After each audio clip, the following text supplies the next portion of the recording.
19 लाख साल, जी हाँ, इतना वक्त कम नहीं होता। इतने वक्त में न जाने कितनी पीढ़ियां गई और न जाने कितनी पीढ़ियां आ गई।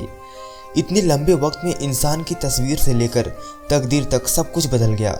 लेकिन वक्त के फेर में उलझी इंसान की उत्पत्ति और उससे जुड़े दावों में एक बार फिर से नया पेच आ गया है। पेच उसके भोजन को लेकर है।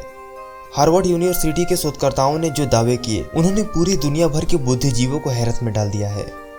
शोधकर्ताओं के मुताबिक आदिमानव ने आज से 19 लाख साल पहले ही पका हुआ भोजन खाना शुरू कर दिया था। आदिमानव बड़ी चाव से आग पर पका हुआ भोजन खाते थे।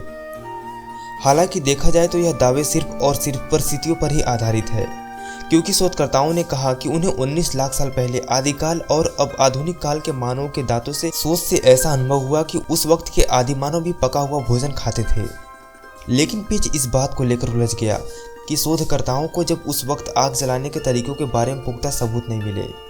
वैसे मानव उत्पत्ति और आग के इस्तेमाल को लेकर कई कहानियां सामने आ चुकी है।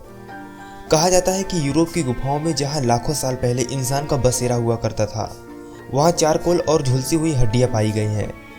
इन सबूतों से साबित किया गया कि लाखों साल पहले आग की खोज हो चुकी थी। लेकिन आग जलाने की खोज कैसे हुई, इसके बारे में केवल अनुमान ही लगाया जा सका। माना जाता है कि गुफाओं में बसेरा करने वाले इंसानों ने उन पत्थरों को आपस में टकराने के बाद उन चिंगारियों से आग पैदा की होगी। यह अलग बात है कि आग पैदा करने की इस विधि के अस्थायी होने में कई पीढ़ियां यानी कई साल लग गए होंगे। आग के इस्तेमाल का सबसे पुराना प्रमाण 10 लाख साल पहले का है, जिसके मुताबिक आदिमानव ने 10 लाख साल पहले आग का इस्तेमाल करना शुरू कर दिया था और वह आग पर खाना पकाकर खाया करते थे।